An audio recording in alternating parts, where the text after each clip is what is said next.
여러분 시험 보느라고 고생 많으셨습니다. 6월 11일 오늘 이제 마지막 동행 모의고사를 보고 저희가 6월 24일 이제 실제 시험에 들어가게 되는데 한 13일 정도? 13일 정도의 시간이 남아요. 이 13일 정도의 시간은 이제 짧은 시간이 아니에요. 여기에서 여러분들 이제 많은 거 확보할 수 있습니다. 자, 일단 13일 남은 기간 동안에 여러분들 최소한 이제 그 전 과목 해가지고 이제 1회독을 하셔야 할 거고요. 1회독 플러스 알파로 해가지고 여러분들이 계획된 회독수가 있을 거예요. 이걸 한 다음에 여러분들 반드시 여기에 추가를 해줘야 되는 게 이 시간 동안에 여러분들이 지금까지 봤던 진모 그리고 전모 있죠.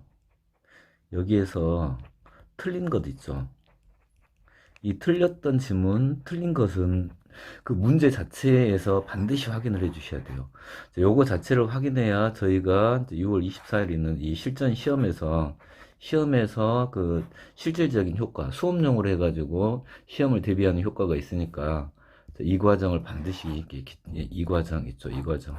진모와 전모에서 틀린 거, 이 남은 시간에 이게 이제 반드시 한번 이래독이 이 부분을 확인하는 과정, 이 과정을 반드시 거치시기 바랍니다. 그럼 형사소송법 그 사회 동행 모의고사 해설하겠는데, 사회 동행 모의고사는 약간 이제 최신 판례들 들어가면서 조금 어렵게 출제된 형태니까 여러분 너무 점수가 낮게 그 점수가 생각보다 낮게 나올 수도 있어요. 근데 그건 이제 여러분들 마지막 최신 판례 정리한다라는 이제 차원으로 생각하시고 이 문제가 시험에 나왔을 때 안 틀리면 되는 거예요. 자, 그러면은 이제 실제 문제 풀어보도록 하겠습니다.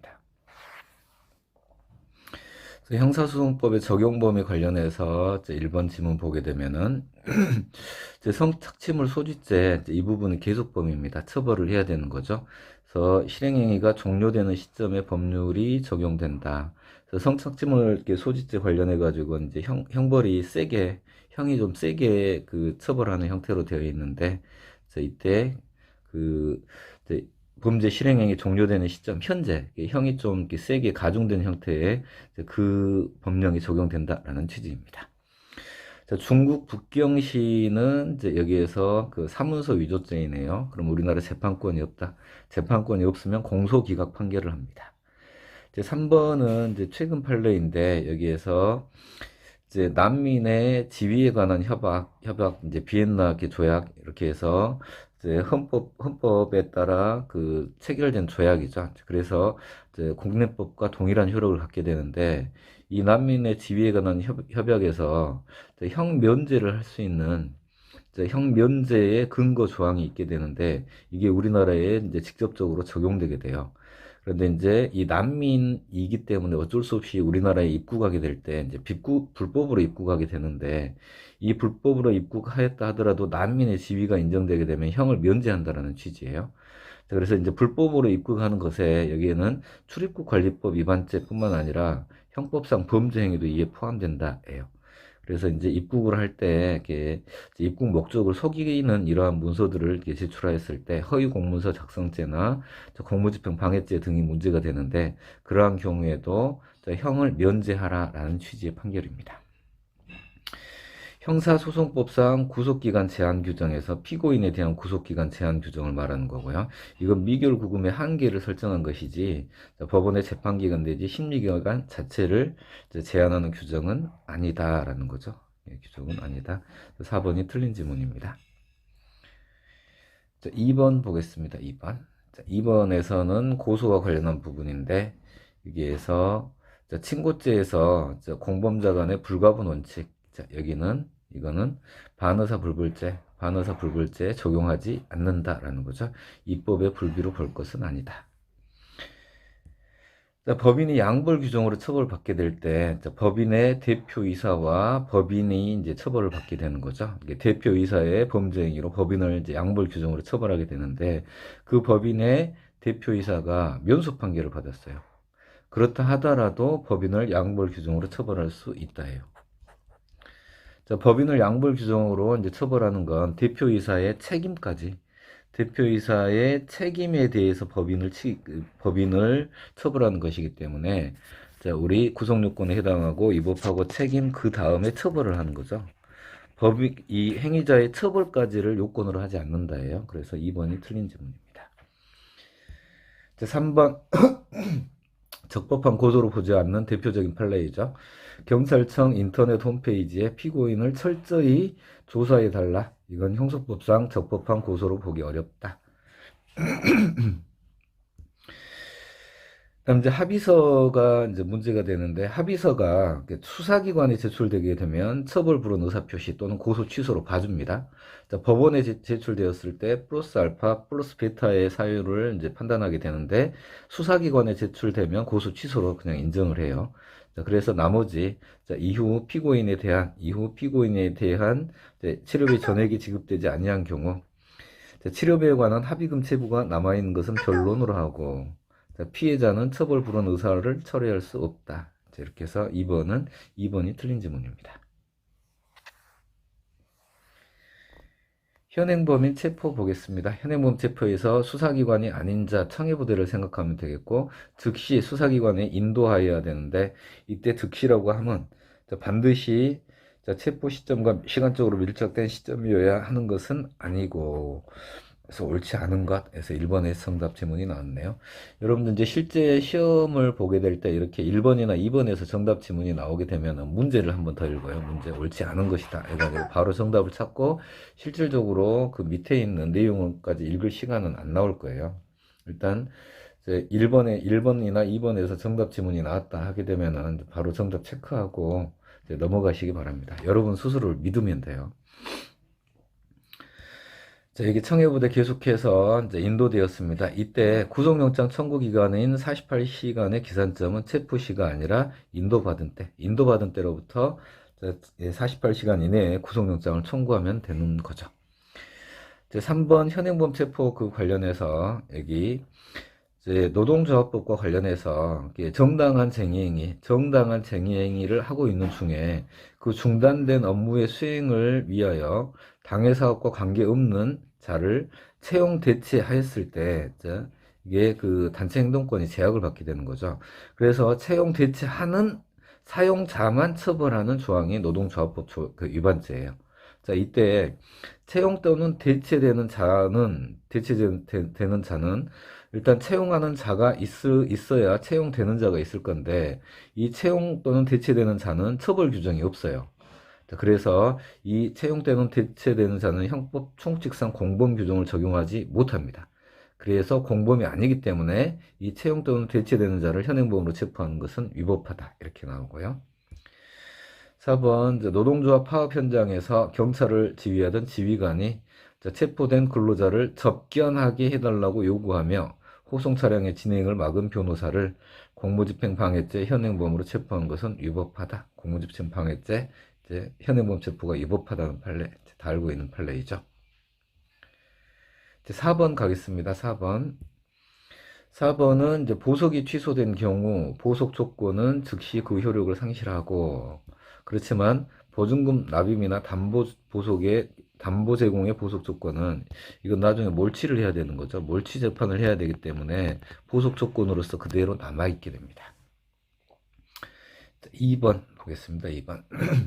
2번은 이제 구속 집행정지 있잖아요. 구속의 집행정지. 이 부분은 직권으로만 가능하고, 여기 신청이 없는 절차예요. 이렇게 해서 직권에 의하여만 가능하고, 여기 신청에 따라 이 부분이 틀렸어요. 이게 좀 찾기가 어렵죠. 그래서 이제 당사자 여기 보게 되면은 구속 집행정지 신청권이 인정되지 않는다예요. 조금 주의해서 봐주시기 바랍니다. 정답이 좀 잘 안 보였을 겁니다. 구속 집행정지 취소 사유와 보석 취소 사유는 동일합니다. 여기 법 조문 꼭 확인하시기 바랍니다. 102조 2항에서 여기는 도인 출조로 이제 사유가 동일해요. 102조 2항 반드시 참조하시기 바랍니다. 최근 판례입니다. 전자장치 부착은 이제 보석의 조건으로는 이제 이용이 되어 왔습니다. 자, 그런데 이 전자장치 부착을 조건으로 해서 구속 집행정지도 허용되는지 여부가 문제가 되는데, 이것도 이제 최신 판례이죠. 자, 이렇게 해서 조건으로 허용된다. 5번 압수수색 하겠습니다. 압수수색. 여기 법관의 서명 날인란에 자, 여기 압수수색 영장이 있는데, 압수수색 영장에 서명만 있고 날인이 없어요. 자, 그러면은 이제 적법하지 않다라는 거죠. 적법하게 발부되지 못하였다. 그렇지만 그 영장에 따라 수집한 이 사건 파일 출력물과 자, 여기에서 조금 더 추가되는 거죠. 2차 증거도. 이 2차 증거까지도 예외적으로 증거 능력이 인정된다라는 거예요. 그게 맞는 지문이고. 자, 2번 보겠습니다. 영장의 기재사항 관련해서 압수수색 영장이 피고인이 아닌 사람을 피의자로 하여 발부된 압수수색 영장에 의하여 피고인 소유의 물건을 압수할 수는 없다. 영장에 기재되어 있는 문헌은 엄격하게 해석해야 되기 때문입니다. 이것도 2번 최근 판례입니다. 자, 3번 보겠습니다. 3번 지금 형사소송법 417조에서 준항고 절차인데요. 이 준항고 절차는 당사자주의가 지배하는 형사 절차와 약간 달라요. 그래서 준항고 절차에서 준항고인이 불복의 대상이 되는 압수 등에 관한 처분을 제대로 특정하지 못하거나 자, 준항고인이 특정한 수사기관이 해당 처분을 한 사실이 인정하기 어려운 경우 이러한 경우에는 반드시 자, 성명 절차를 거쳐야 돼요. 성명 절차를 거쳐서 이를 보정할 기회를 준 다음에 그 다음에 준항고를 기각하라는 거예요. 그래서 곧바로 준항고를 배척할 수는 없다. 배척할 수밖에 없다. 이 부분이 틀렸습니다. 그래서 3번은 이제 최근에 이것도 준항고 절차가 최근에 뜨고 있는 주제인데 형사 절차에서 따끈따끈한 주제에 준항고 절차 관련된 판례가 많이 나오고 있는데 그 준항고 절차는 당사자주의가 지배하는 형사 절차와 약간 다르다. 그러니까 여러 가지 절차 보장의 기회를 주어야 한다. 이런 취지입니다. 그래서 여기 준항고 관련된 판례, 최근 판례 여기 꼭 좀 꼼꼼하게 읽어주시기 바랍니다. 이제 4번 보겠습니다. 4번. 이제 우리 카카오톡 대화 내용이 이제 압수수색의 대상이 되긴 하는데 이거는 갑의 카카오톡 대화 내용이에요. 이 부분을 압수수색을 하였는데 이 압수수색 과정은 이제 카카오 주식회사, 이제 다음 카카오 주식회사 여기를 대상으로 압수수색을 이제 진행하게 돼요. 그렇게 해서 이제 이렇게 압수수색을 실시하게 되는데 이 갑의 카카오톡 대화 내용은 실질적인 피압수자가 갑이 돼요. 그래서 갑의 참여권을 보장해 주어야 하는데 보장하지 않으면 참여권 보장하지 않으면 위법하게 됩니다. 5번에서 여기 이제 최신 판례들 조금 모아놓은 형태인데 한번 간단하게 더 이제 추가해서 보게 되면은 여기 자, 날인이 없는 영장 파일 출력물 1차 증거 증거 능력 인정하고 기초하여 획득한 2차 증거 역시 증거 능력 인정할 수 있다. 자, 피고인 아닌 사람을 피의자로 하여 발부된 이 사건 영장을 집행하면서 피고인 소유의 휴대전화 등을 압수한 것은 위법하다. 그러니까 증거 능력이 인정되지 않는다는 거예요. 진범이 피고인이라는 이야기를 들었다고 하더라도 이런 취지입니다. 준항고에 있어서는 법원이 성명 절차를 해서 기회를 부여해야 한다. 보정할 수 있는 기회를 부여하여야 한다. 당사자주의와 다르다라는 취지이고요. 그래서 이제 그 4번은 이제 그 카카오톡 집행에 있어서 참여권을 보장하지 않은 부분이 있고 그 사례에서는 이제 원본을 제시하지 않은 위법도 있었고 선별 절차를 거치지 않은 이러한 위법들이 있었습니다. 압수물 목록도 교부하지 않았고요. 자, 이렇게 해서 이 준항고 절차를 이제 진행하는 데 있어서 압수수색에서 나타난 위법이 압수수색 절차를 전체를 위법하게 할 정도로 중대하다. 그러니까 압수수색 처분을 취소하게 되면은 증거물이 다 위수정으로 확정되게 되어버립니다. 준항고 절차 관련해서 준항고 절차를 마련하고 있는데 이게 좋은 절차이다. 이게 사후적 수사기관에 대한 사후적 통제 수단이고 피압수자의 신속한 구제 절차로 준항고 절차를 마련하고 있다.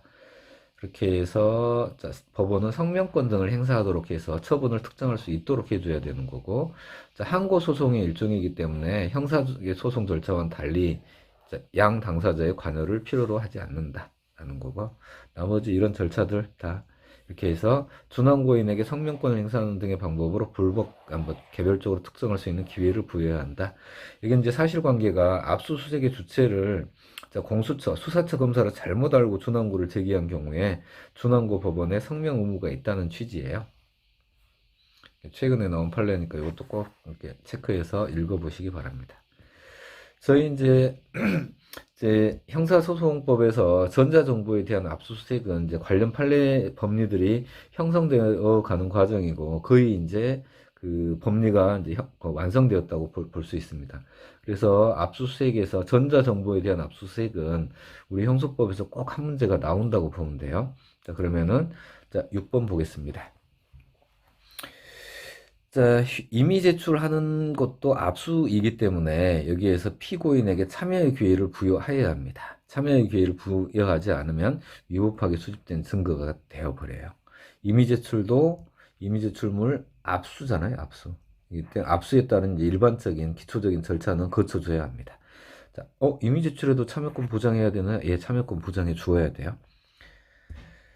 자, 2번 보겠습니다. 이제 참여권 관련한 부분에서는 피압수자가 자, 참여하지 않는다는 의사를 명시하였다 하더라도 거기 그 변호인에게는 자, 미리 일시와 장소를 통지하여 압수수색 영장 집행에 참여할 기회를 별도로 보장해야 한다. 변호인의 압수수색의 참여권은 고유권이라는 거예요. 고유권. 그러니까 별도로 보장해 주어야 합니다. 자, 3번은 이제 이거 여러분들 잘 모르는 좀 질문이 되게 많았던 이제 판례 중에 하나예요.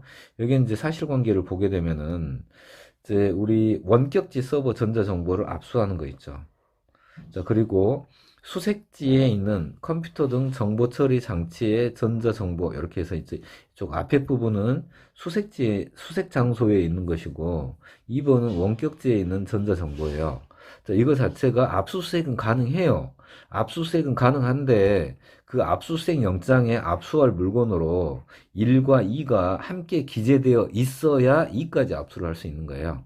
그래서 압수할 물건에 수색지 전자정보만 기재되어 있다면 자, 원격지 서버 전자정보를 압수할 수 없다. 자, 이건 맞는 지문이에요. 자, 주의해 주시기 바랍니다.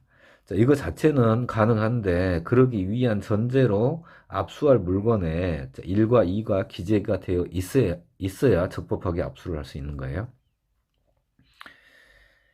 다음에 이제 준항고 관련해서 준항고 이익, 압수 처분의 취소를 구할 법률상 이익에서 준항고 이익을 문제 삼는데, 자, 검사가 이 사건 압수 처분에 근거한 압수물을 전혀 보관하고 있지 않다 하더라도 준항고를 구할 법률상 이익이 없다고 할 수 없다 해서 준항고 이익이 있다라는 거예요. 4번이 틀렸습니다. 자, 4번도 여기에서 그 최근 판례예요. 4번도 여기 최근 판례입니다. 그래서 이게 쭉 가게 되면은 자, 재항고인 검사가 이 사건 압수 처분에 근거한 압수물을 전혀 보관하고 있지 않다 하더라도 준항고인이 이 사건 압수 처분의 취소를 구할 법률상 이익이 있다. 그래서 준항고에서 이제 받아들여지겠다는 거죠. 예. 통신비밀보호법 이제 최근에 개정된 내용입니다. 통신 제한 조치 기간 2개월을 초과하지 못하고 그 다음에 2개월의 범위 내에서 연장을 할 수 있게 되는데 총 연장 기간은 1년을 초과할 수 없다. 자, 그리고 국가보안법 위반인 경우에는 3년을 초과할 수 없다. 이거요. 그다음에 이제 통신 제한 조치를 집행한 사건에 있어서 30일 이내에 자, 서면으로 통지해야 합니다. 자, 이렇게 보시고 그다음에 통비법상 감청은 이제 전기통신의 송신과 수신이 동시에 이루어지는 경우만을 의미하고 자, 이미 수신이 완료된 전기통신의 내용을 취득하는 행위는 포함되지 아니한다. 그러니까 통신비밀보호법상 통신 제한조치 허가서를 받는 게 아니라 전자정보에 대한 압수수색 절차를 거쳐야 합니다. 4번 최근 판례인데 여기에서는 우리 이제 그 귓불 사건에서 당사자 일방의 동의를 얻어 전화 통화를 녹음한 경우 통신비밀보호법에 위반된다라는 이제 그 판례를 한 번 더 확인한 내용입니다. 근데 사실관계가 분실한 휴대폰을 찾기 위하여 휴대폰을 습득한 갑과 통화를 해요. 이제 갑은 현재 지금 점유이탈물 횡령죄로 기소가 되어 있는데 자, 이렇게 해서 A의 다른 가족이 A의 동의를 얻어 갑과 A 통화 내용을 녹음하였다. 이게 A의 동의를 얻어. 그러니까 자, 일방의 동의를 얻어. 이렇게 돼요.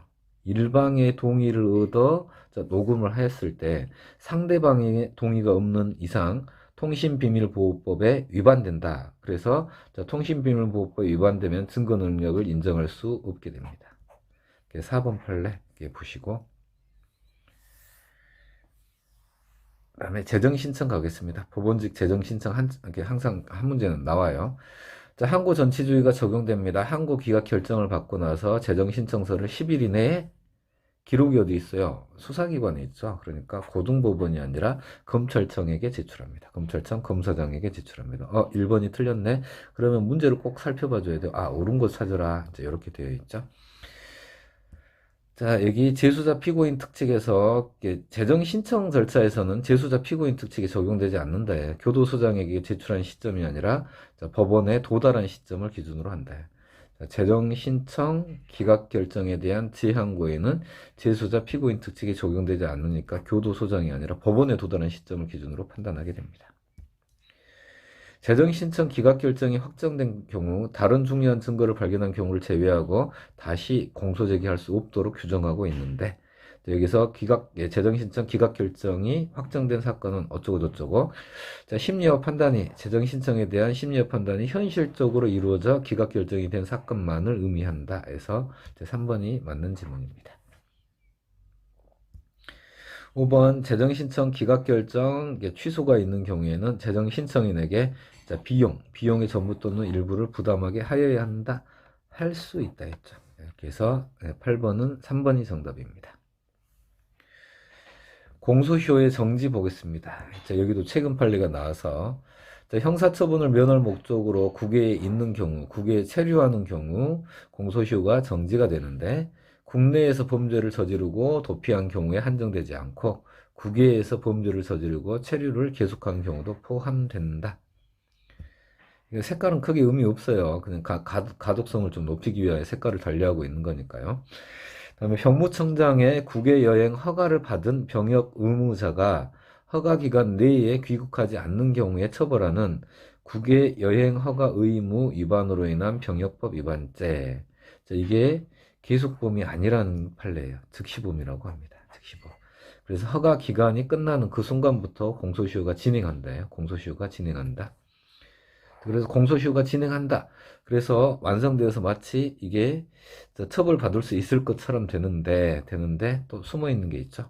국외에서 체류를 계속하는 경우가 포함되기 때문에 자, 여기에서는 이 국외 체류를 계속 범죄행위 종료 시부터 공소시효가 진행되는 그 조항에 따라서는 공소시효가 진행하는데 다른 조항 있죠. 국외에 체류하는 경우 여기에 해당해서 공소시효는 이제 정지하게 되는 사안입니다. 아무튼 이제 두 개가 쟁점이었는데 여기 계속범이 아니라 즉시범이다. 그리고 국외에서 체류를 계속하는 경우도 포함되니까 당신은 결국 공소시효가 정지되었다라는 거예요. 결과적으로는 처벌받았습니다.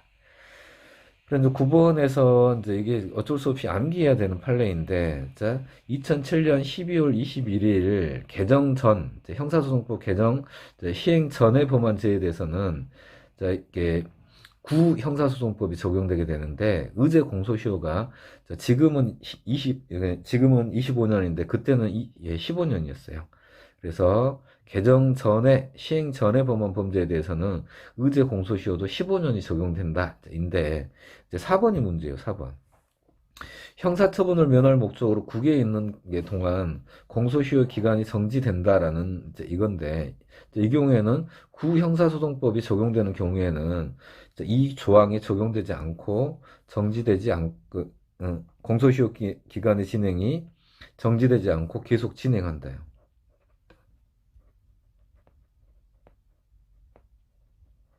그리고 공소시효가 완성된 형태이기 때문에 미온속 판결을 해야 된다.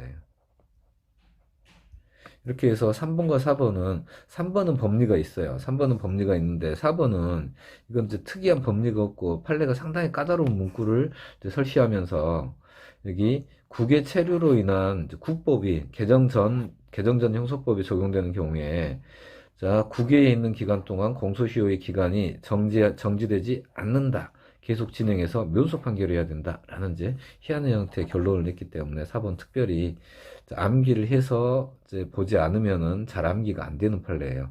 그래서 4번 지문이 나왔다 하게 되면은 다른 지문을 좀 꼼꼼히 읽어봐서 서거법으로 문제 그 지문을 한번 확정한 다음에 마지막에도 이제 정답이 나오지 않는다 하면 이제 4번을 선택해야 되는 이제 서거법으로 풀어야 되는 문제 지문이에요.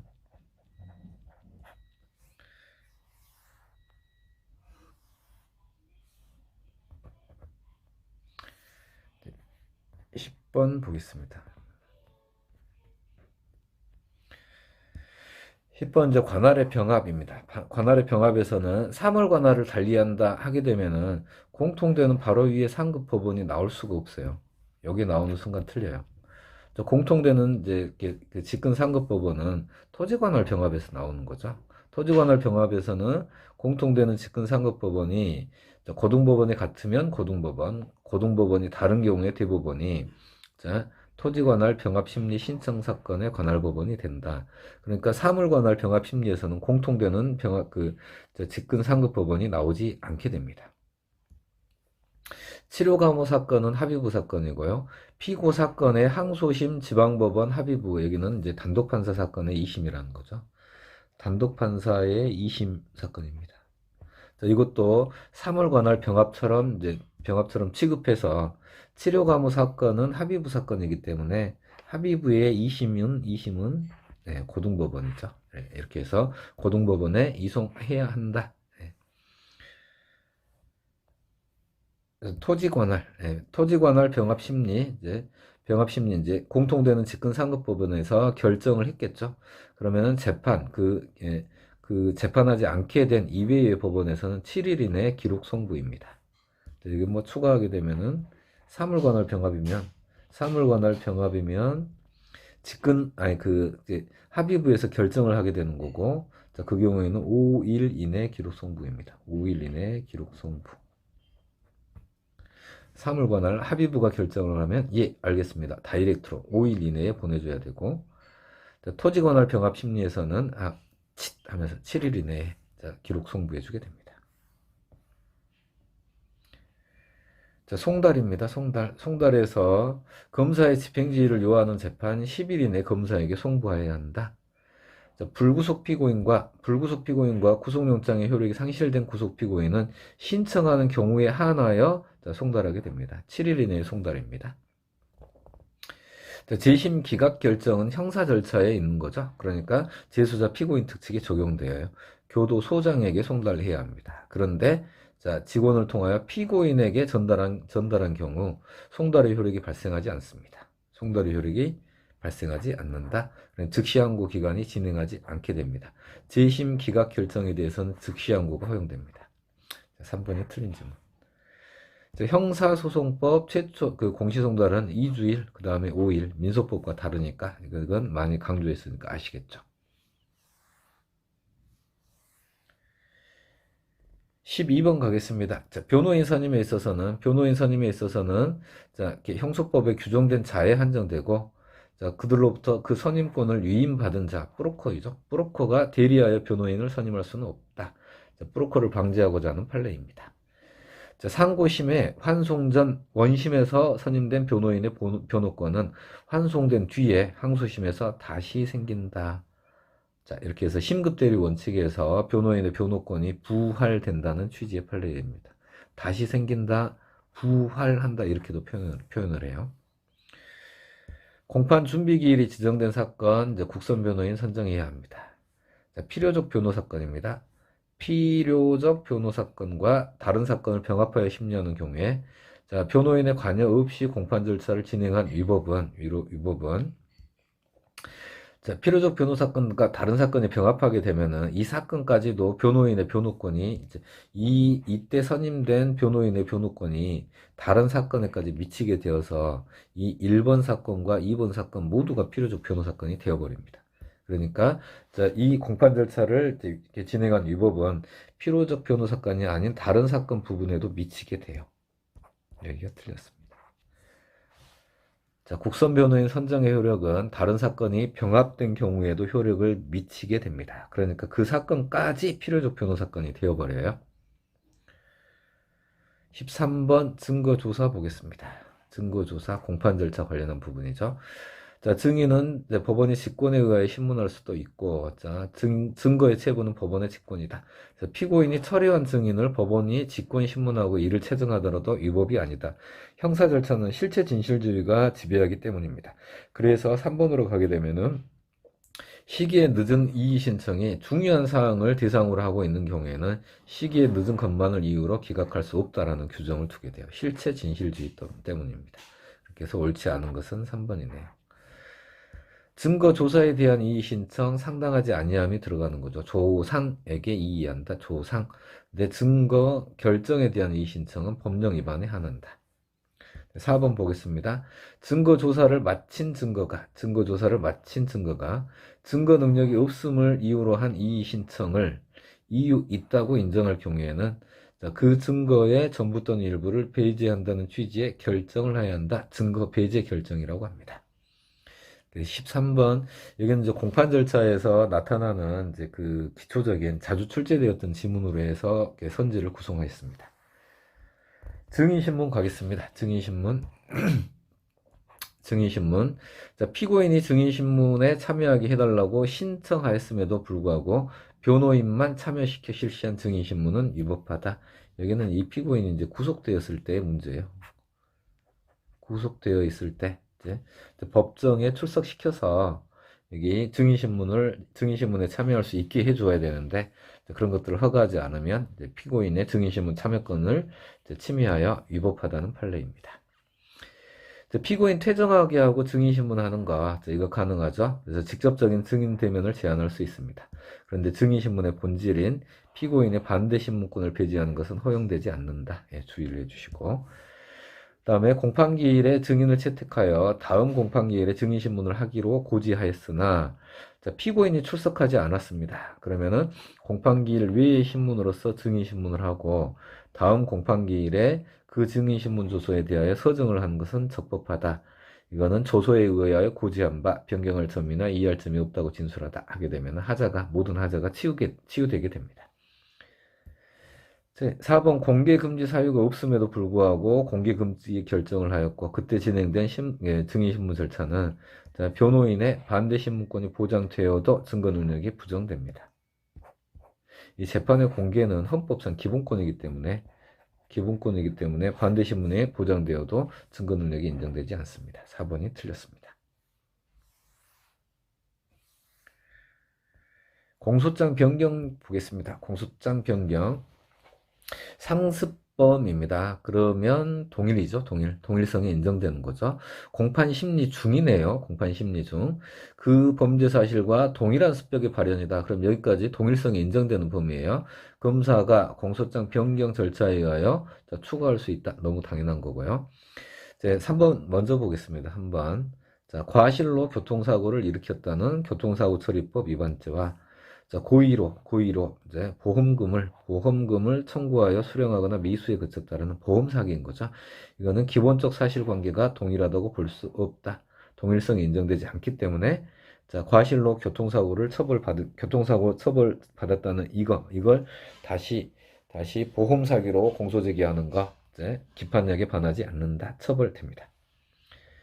그리고 2번은 이제 최근에 나온 개별 판례예요. 이제 암기를 해야 되는데 폭력행위 처벌법 위반으로 단체 등의 구성활동죄로 공소 제기가 되었는데 그 집단 활동 과정에서 발생된 개별적인 범죄 행위 이거는 두 개가 공소 사실의 동일성이 인정되지 않는다요. 동일성이 인정되지 않는다.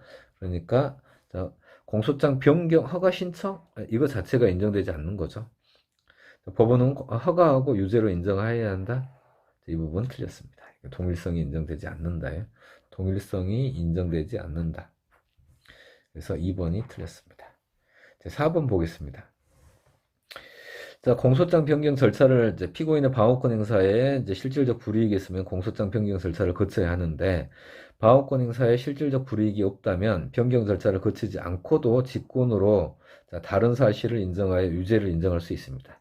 이러한 예외에 해당하는 경우인데 굳이 공소장 변경 절차를 거쳤어요. 이건 뭐예요? 피고인의 방어권 보장을 강화하는 것이므로 위법하다고 볼 수 없다. 최근 판례입니다. 한 번 더 보게 되면은 여기 범죄 단체 폭력 단체 등의 공동 강요 등 개별적 범행과 단체 등의 활동죄는 별개의 범죄이다. 상상적 경합이 아닌 실체적 경합범 관계에 있다고 보아야 한다. 동일성이 인정되지 않으니까 이게 공소장 변경 절차를 거치는 것도 아니고 확정되었을 때 기판력이 미치는 것도 아니다. 4번 지문은 이제 공소장 변경의 일반론을 쭉 이렇게 쓴 다음에, 자, 여기 이제 공소장 변경 절차를 거치지 않고 다른 사실을 인정할 수 있는 예외적인 경우임에도 공소장 변경 절차를 거친 다음에 변경된 공소 사실을 인정하는 건 피고인 방어권 보장을 강화하는 것이다. 자, 위법하다고 볼 수 없다. 최근 판례이죠. 전문 증거의 증거 능력입니다. 자, 법원의 검증 결과를 기재한 조서, 여기에서 진술 당시 진술자의 상태, 요게 나오게 되면은 형사소송법 311조에 의하여 증거로 사용할 수 있다예요. 자, 여기에서 우리가 주의해야 되는 게, 저기 녹음에서의 증거 능력 인정 요건 살펴보다 보면은 어쩌고 저쩌고 하면서, 자, 음성임을 확인, 이런 멘트가 나오죠. 음성임을 확인하는 검증조서. 이거는 311조가 아니다예요. 난예시입니다. 음성임을 확인하고 나서, 자, 진술한 대로 녹음되어 있는지, 이게 성립의 신정인 거죠. 자, 이게 313조 1항의 요건까지 갖추어야 증거 능력이 인정됩니다. 그래서 우리 음성임을 확인, 이 멘트가 나오면 난예 이렇게 되어 있죠. 난예. 좀 허접한 영어입니다. 난예. 아직 증거 능력이 인정되는 것은 아니다. 그런데 이 판례와 대비해서 진술 당시 진술자의 상태 하면 이건 진짜 검증이에요. 그러니까 311조에 당연히 증거 능력이 인정된다. 자, 전문 증거의 증거 능력에서, 자, 2번은 반드시, 자, 세무공무원이, 자, 피고인이 된 피의자 참고인에 대하여 신문한 내용을 기재한 조서, 이걸 수사기관이 작성한 조서와 동일하게 볼 수 있는지 여부가 문제가 되는데, 자, 동일하지 수사기관이 아니다라는 게 판례예요. 무조건 시험 문제 나와요. 수사기관이 아니면 312조가 아니라 313조가 적용되게 돼요. 그러니까 좀 더 쉽게 증거 능력이 인정되겠죠. 자, 세관 공무원은 이제 이렇게 조세 범칙 업무를 담당하는 세무 공무원은, 출입국 사범 또는 밀수 사건을 담당하게 있는 세관 공무원하고 달라요. 세관 공무원과 다릅니다. 세관 공무원은 특사경으로 보겠는데 세무 공무원은 특사경이 아니다. 그래서 313조가 적용되게 됩니다. 313조가 적용되게 돼요. 자, 이거는 무조건 이번 시험에 나온다고 보면 되겠습니다. 간인이 없는 피신조서와 증거능력 부정, 중간에 읽을 필요도 없고요. 그 다음에 4번도 엄청나게 중요한 판례예요. 312조 5항에 수사 과정에서 작성한 진술서, 자, 이거는 수사 과정에서 작성된 것이기 때문에 진술서라 하더라도 313조가 적용되는 것이 아니라 312조를 적용하겠다요. 그래서 이러한 경우 312조가 적용되게 될 때는 수사과정 확인서라는 서면을 첨부해 줘야 돼요. 자, 이렇게 해서 이 수사과정 확인서에 해당하는지 여부가 경찰관이 수사기관이 아닌, 자, 작성자의 주거지, 근무지를 방문하여 그 작성 경위 등을 질문한 후 작성을 요구하여 받은 진술서는 수사과정 진술서에 해당한다예요. 주거지, 근무지에 방문하여, 이제 이런 걸 우리 이제 탐문 수사라고 하는 거잖아요. 탐문 수사 과정에서 작성된 이 진술서도 수사 과정 확인서로 보겠다는 거예요. 그러니까 이 과정에도 수사 과정 확인서라는 서면이 첨부가 되어야 돼요. 그렇지 않으면 312조 2항의 요건, 적법한 절차 방식의 요건을 갖추지 못해서 증거 능력이 부정됩니다. 이것도 무조건 시험 문제 나올 판례입니다. 자, 17번에서 청소년 성보호법과, 자, 여기 이게 지금 아청법이고, 성폭력 처벌법에 따라서, 자, 이게 미성년자에 대한 영상 녹화물 증거 능력 인정한 건 위헌 결정 받았어요. 자, 위헌 결정을 받았는데 그 이유가 반대 신문권을 침해한다요. 반대 신문권을 침해해서 공정한 재판을 받을 권리를 침해한다인데 그거와 동일한 내용을 규정하고 있는 청소년 성보호법에서는 이 반대 신문권을 침해해서 위헌이기 때문에 반대 신문권을 보장해 줘야 돼요. 자, 그러려면 피해자를 증인으로 소환을 해야 되는데 피해자를 증인으로 소환할 필요 없이 증거 능력을 인정하면 네, 위법하게 됩니다. 자, 옳은 것을 골라라 라고 했으니까 이거 증거 능력 인정되지 않는다요. 자, 증거 능력 청소년 성보호법은 자, 헌재가 위헌 결정을 한 판례가 아니, 이게 조문이 아니기 때문에 이건 법률의 효력은 이렇게 인정돼요. 법률로서 유효합니다. 유효합니다. 그런데 자, 그 성폭력 처벌에 관한 특례법과 동일한 취지의 위헌 그 요소를 가지고 있기 때문에 그 위헌 요소를 제거하기 위해서는 피해자를 증인으로 소환하여 피고인의 반대 신문권을 보장해야 위헌적 요소가 이렇게 사라지게 된다는 거죠. 자, 그래서 피해자를 증인으로 소환해서 반대 신문권을 보장하면 영상 녹화물 증거 능력 인정할 수 있는데 피해자를 증인으로 소환하지 않았다면 증거 능력 인정하지 않겠다. 이런 판례입니다.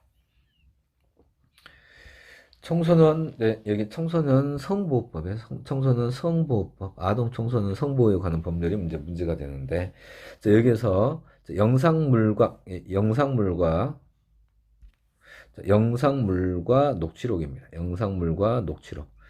자, 영상물이 원본 증거해야 돼요. 영상물에 수록된 이제 피해자의 진술이 증거 능력이 인정되는데, 이 녹취록은 증거 조사 과정에서 나타나는 이제 그 증거 조사 절차의 보조 자료에 해당하게 됩니다. 그래서 영상물에 대하여 증거 부동의하게 되면은 이 녹취록도 당연히 증거 부동의한 것으로 봐야 된다는 거죠. 그래서 영상물에 대한 증거 조사가 이루어지자 녹취록에 대하여 증거람에 동의한 경우 녹취록을 유죄의 증거로 사용할 수 있다. 녹취록은 증거 보조 자료에 불과하기 때문에 이제 유죄의 증거로 사용할 수 없습니다. 2번도 틀렸고요.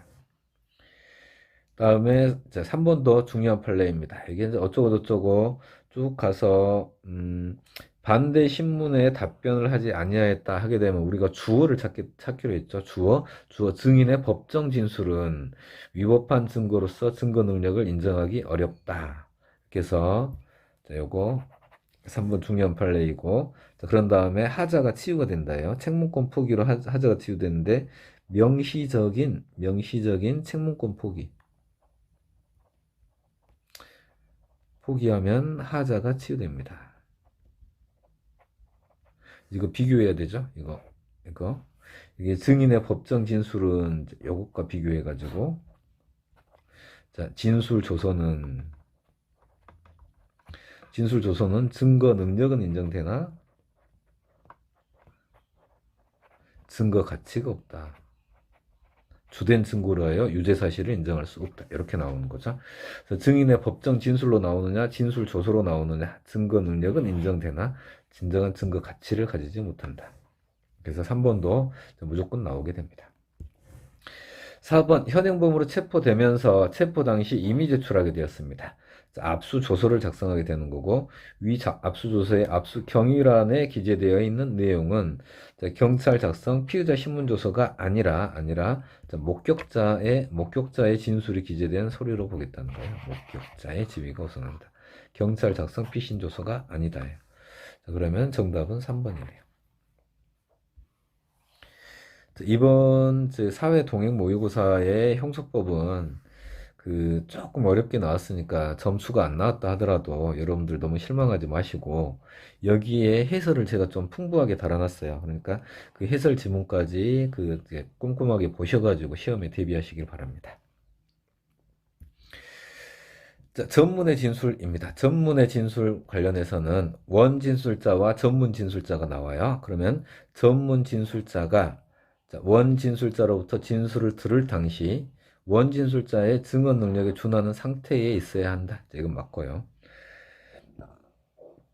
2번 조금 이따 설명드리겠습니다. 4번 간단하게 제전문 진술이나 제전문 진술을 기재한 조서 동의하지 않으면 증거로 할 수 없다. 이것과 대비해 줘야 되는 거 있죠? 전문 진술이 기재된 조서.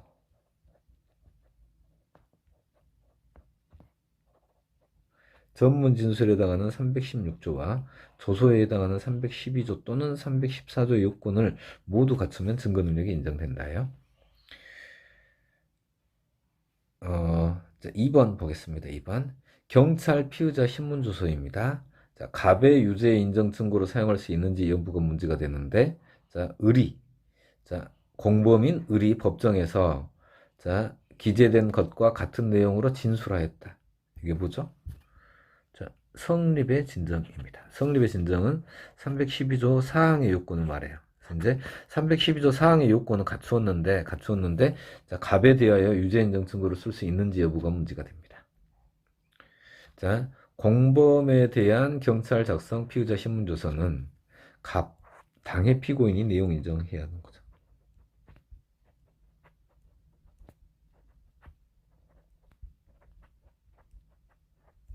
지금 공범이 얘기하는 거, 공범이 자, 기재된 것과 자, 같은 내용으로 진술하였다.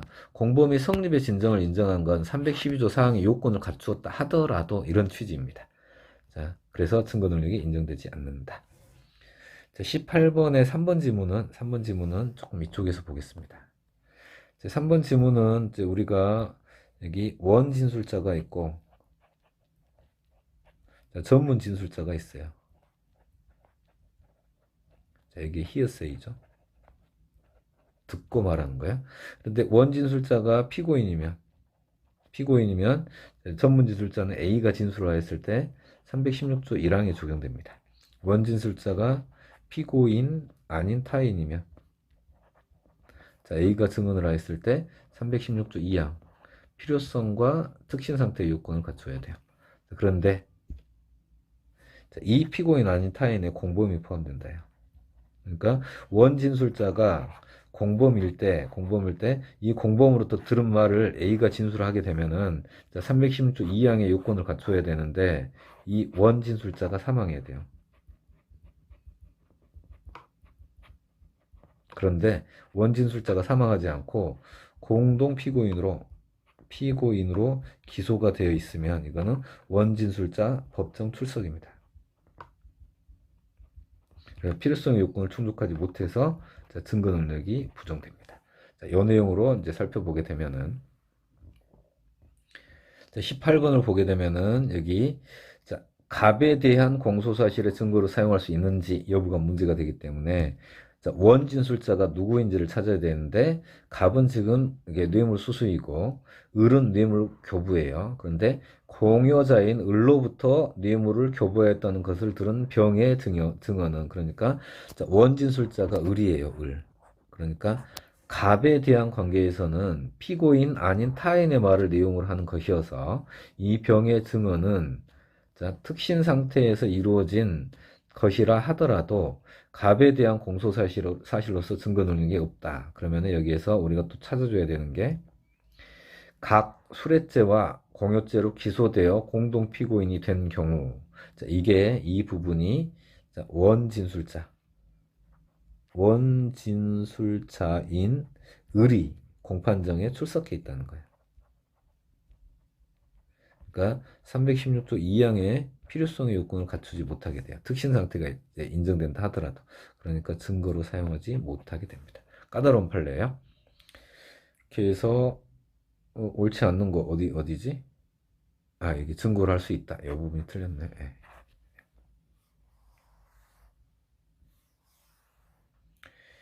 19번 자백보강법칙 가겠습니다. 자백보강법칙 이렇게 해서 피고인의 자백만을 근거로 유죄로 인정하게 되면은 그 자체로 판결 결과에 영향을 미친 위법.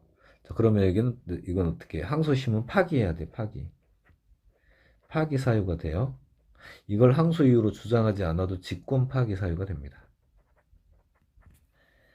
자, 2번 보겠습니다. 자, 1심 법원이 증거의 요지에서 자, 피고인의 자백을 뒷받침할 만한 보강 증거를 거시하지 않았다. 그러면은 1심 법원에서는 자백 보강 법칙 위배인 거죠. 그럼 항소심 법원은 직권으로 파기해야 되는데 자, 쭉 가가지고 자, 1심 법원의 잘못이 판결 결과에 아무런 영향을 미치지 않았다고 본 항소심 판결은 위법하게 됩니다.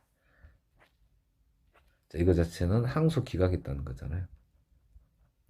자, 이거는 위법하다. 자백보강법칙 위배라는 취지의 판결입니다. 3번 310조. 자, 피고인의 자백에는 보강 증거가 필요한 피고인의 자백엔 공범인 공동피고인의 진술은 포함되지 아니하므로 독립한 증거가 되고 상호간의 보강 증거가 될 수 있다요.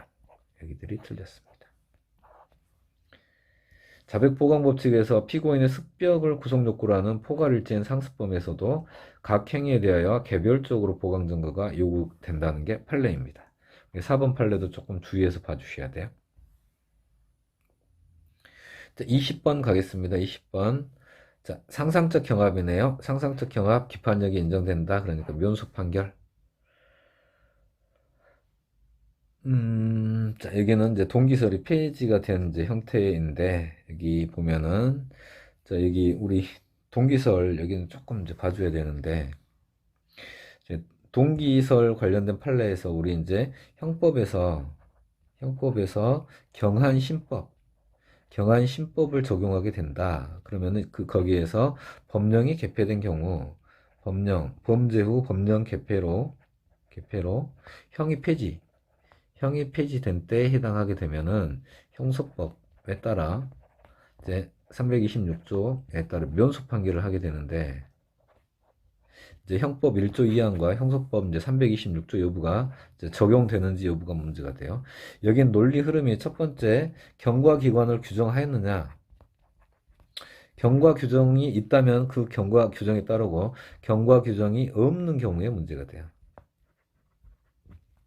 두 번째, 자, 직접 적용되는 이제 법령이라고 하면, 직접 적용되는 법령이면 이게 자, 동기설이 폐기됩니다. 그러니까 법률 이념 변경인지 여부를 따지지 않고 신법을 적용하겠다는 거야. 신법 적용되면 이렇게 면소 판결을 하는 거고, 자, 그 다음에 이게 직접 적용되는 것이 아니라 간접 적용되는 경우, 간접 적용되는 이제 법령이 개폐된 경우에는 동기설을 고려해요. 자, 그러니까 법률 이념의 변경에 해당해야 이제 신법을 적용하게 되는 거고, 자, 그다음에 동기설에 해당해야, 동기설에 해당하지 않으면 구법을 적용하게 돼요. 자, 이러한 법리는 자, 네 번째. 자, 스스로 유효 기간을 정한 법인 경우에는 적용되지 않습니다. 이렇게 해서 자, 네 가지를 이제 봐야 되는데, 유효 기간을 정한 경우에는 정한 법령은 자, 이러한 법리가 적용되지 않은. 자, 이렇게 정리를 해놓고 한번 봐보겠습니다. 그래서 여기 자, 이번 사례에서는 여기 이 직접 적용되는 것은 이제 전동 킥보드 음주운전 사건인 거고, 간접 적용되는 경우에는 변호사법 위반이에요. 자, 법무사가 회생 파산 사건을 대리할 수 있다는 거. 요거는 법률 이념의 변경에 해당하지 않기 때문에 구법을 적용하여 처벌하겠다. 그냥 변호사법 위반으로 처벌받았습니다.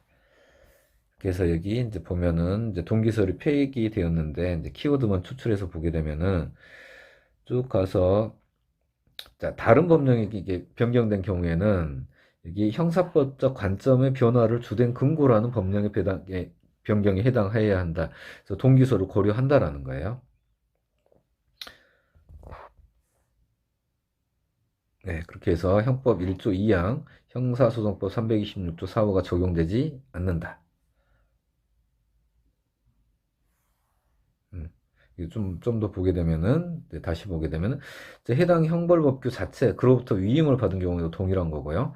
반성적 고려에 따라 변경된 여부를 따지지 않고, 이제 이렇게 되는 거고.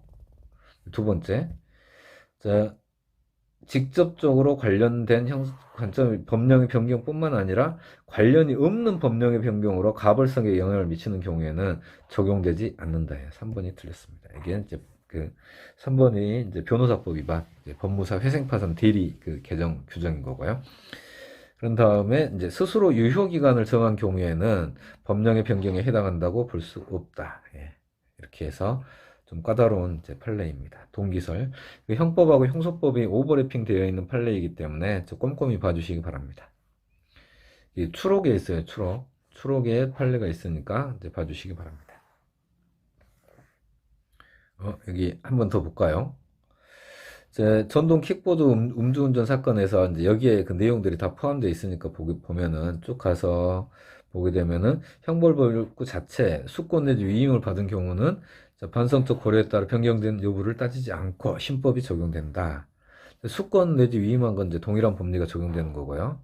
자, 그런데 여기 다른 법령이 변경된 경우에는 자, 관련된 형사법적 관점을 주된 변화를 근거로 하는 법령의 변경에 해당하여야 한다. 자, 관련 없는 법령의 변경으로 가벌성에 영향을 미치는 경우에는 적용되지 않는다. 자, 그리고 스스로 유효기간을 정한 법령은 이제 법령의 변경에 해당한다고 볼 수 없다. 여기에서 쭉 가서 경과 규정을 따로 두지 않는 한, 경과 규정을 두었다라고 하면 그대로 적용되는 것이고요. 이렇게 해서 이 판례 이제 꼼꼼하게 봐주시기 바랍니다. 21번 보겠습니다. 상소의 포기 취하는 서면으로 하고 공판장에서 구술로 가능하고 상소 포기는 원심법원, 상소 취하는 상소법원. 자, 기록이 가기 전이면 원심법원이겠죠. 미성년자 나왔습니다. 미성년자가 항소 취하고 법정 대리인의 동의가 있어야 유효하는데 어머니만 동의하고 아버지가 동의하지 않으면 항소 취하는 효력이 없다. 맞고요. 변호인의 상소 취하, 피고인의 구술 동의가 가능한데 명시적으로 이루어져야 합니다. 그래서 여기가 틀렸네요. 다음에 이제 상소권 회복 청구와 관련해서 상소권을 포기한 다음에 상소 기간이 도가되면 상소권 회복 청구를 가능해요. 여기는 상소 기간 도가 전 상소 제기한 자. 상소를 제기한 자는 회복 청구를 할 수 없습니다.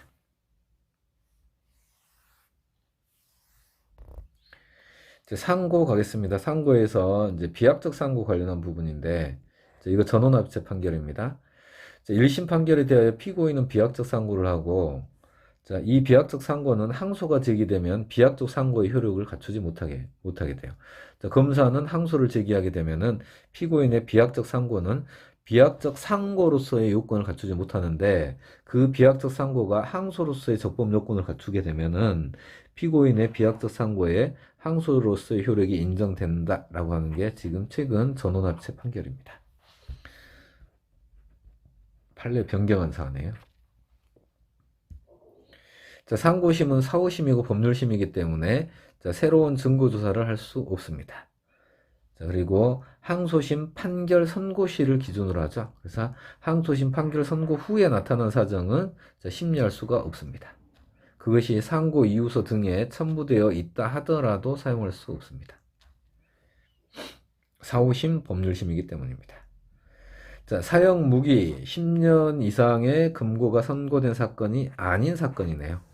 여기에서 원칙적으로 양형부당은 상고 이유가 되지 않는데 뭐 어쩌고저쩌고 별도의 범죄 사실, 핵심적인 형벌 가중적 양형 조건으로 삼아 형의 양정을 하는 경우에는 자, 그러한 경우에는 적법한 상고 이유가 됩니다. 원칙적으로 양형부당은 이러한 경우에는 이제 아니 10년 미만이 선고된 경우에는 양형부당은 상고 이유가 아닌데 자, 이러한 멘트가 나오게 되면 적법한 상고 이유로 보겠다라는 겁니다. 4번 판례는 이제 상고심 판결의 확정력을 다루는 이제 최근 이제 판례입니다. 어렵지는 않습니다. 상고심에서 상고 이유가 없다고 하여 파기되지 아니한 부분, 이제 상고 기각 하였을 때, 자, 그 판결 선고 동시에 확정되고, 상고심 판결은 불복이 허용되지 않기 때문이고요. 그럼 이제 이 부분에 대해서는 피고인도 다툴 수 없고, 법원도 배치되는 판단을 할 수 없다 해서, 자, 상고심 판결의 확정력. 이렇게 해서 이제 최근 판례의 문구예요. 이렇게 소개해 놓았습니다. 정답 지문으로 나올 가능성은 낮는데 저희가 보지 않았던 이제 그러한 이제 문구이기 때문에 4번 이제 고민하지 마시고 다른 지문을 조금 살펴봐 주셔야 돼요. 23번 재심 가겠습니다. 재심. 자, 제2심의 청구 단계에서는 사실조사 관련한 부분, 사실조사, 직권으로만 가능하고 당사자에게 신청권이 인정되지 않습니다. 그래서 당사자의 신청이 있는 경우에는 재판을 할 필요도 없고요. 자, 결정을 했다 하더라도 당사자에게 고지를 할 필요도 없습니다. 직권 발동을 촉구하는 의미의 신청권밖에 없다. 그래서 이 1번이 틀렸네요. 재심에 있어서 이제 사실 조사를 할 수 있는데, 자, 공판 절차와 다르다요. 재심 청구 단계에서 재심 개시 절차는 공판 절차와 다르다. 엄격한 증거 조사 방식에 따라야 하는 것은 아니다. 재심 심판 절차 나왔네요. 공소장 변경 허용되지 않는다. 병합 심리하는 거 허용되지 않는다. 자, 그리고 기판력 인정되지 않는다. 형법 37조 후단 경합본 성립하지 않는다. 형평을 고려하여 형을 면제할 수 없다. 이렇게 나오는 거고. 자, 특별 사면으로 형 선고의 효력이 상실된 유죄 확정 판결에 대해서 자, 제2심 청구가 받아들여졌고, 제2심 심판법원이 이제 다시 심판한 결과 유죄로 인정되었을 때 이것보다 낮은 형을 선고하는 거. 형 선고의 효력이 상실되었습니다. 그래서 원칙적으로 재심 심판에서도 재심에서도 불변금이 적용돼요. 그런데 그 대상이 요놈이기 때문에 문제가 돼요. 형 선고의 효력이 상실되었는데 낮은 형을 선고하는 것, 형 선고의 효력이 상실되었는데 낮은 형을 선고하는 것, 불이익 병역금지 원칙에 위배돼요. 그래서 형을 선고하지 못합니다. 왜? 이게 실효가 되었기 때문에. 유죄로 인정되는 경우에 형을 선고하지 아니한다. 이런 주문을 이제 선고해야 합니다.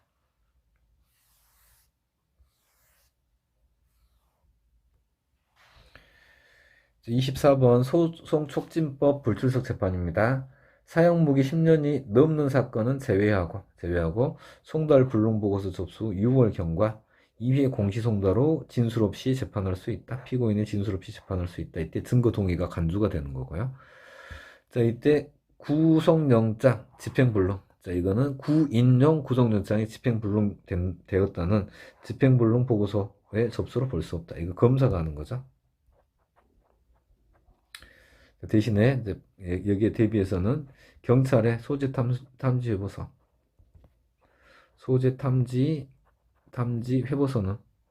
회보서는 송달 불능 보고서의 접수로 볼 수 있다라는 거고. 자, 그런데 이 소송촉진법 1심 공판정타의 그 특례는 약식명령에 대한 정식재판 청구 사건의 1심과 다르다요. 다르다. 자, 그 소촉법 1심보다 완화된다요. 완화되어서 자, 요 정도까지 이르지 아니하더라도 공시송달의 방법에 의하여 진술 없이 재판할 수 있다. 약식명령에 대한 정식재판 청구 사건은 이제 많이 남용되어 왔어요. 남용되어 왔기 때문에 이 남용을 방지하고자 하는 이제 그 판례의 태도입니다. 소송촉진법에 따라 제1심의 불출석 재판에 대하여 검사가 항소하고 항소심에서 1심 판결을 파기하고 새로 또는 다시 유죄 판결을 선고하여 유죄 판결이 확정된 경우, 자, 이거는 항소심 법원에 재심 청구할 수 있어야 되겠죠. 이것도 전원 합의체 판결입니다. 그런데 이제 그 재심, 항소심 법원에 재심을 청구할 수 있는 명문의 근거 규정이 없어서 문제가 되는데, 소송촉진법 재심 규정을 유추 적용하겠다는 거예요. 25번 보겠습니다. 25번 소년의 형사 절차. 이렇게 해서 보호 처분에 처하겠다. 그러면은 경찰도 여기 소년부에 송치하여야 한다. 검사도 송치하여야 한다. 수소법원도 송치하여야 한다. 이렇게 나오고요. 자, 범죄 당시 18세 미만, 법당 18미, 사형 무기형으로 처할 경우 사무처 10억, 법당 18미, 사무처 10억 되는 거고요. 자, 2년 이상의 유기형 2장이네요. 2장. 자, 2장이 노가다 10장이 되는 거죠. 단오날. 여기서 틀렸네요. 단오날 노가다 10장이 되어서 부정기형을 선고하게 됩니다. 자, 부정기형은 이제 여기 보게 되면은, 자, 장기 10년, 단기 5년, 단오날 노가다 10장이 되어서 2장이 부정기형을 선고하게 되는데, 자, 부정기형. 이 부정기형을 선고하는데, 자, 이 부정기형에 있어서, 자, 항소심 판결 선고시를 기준으로 하고,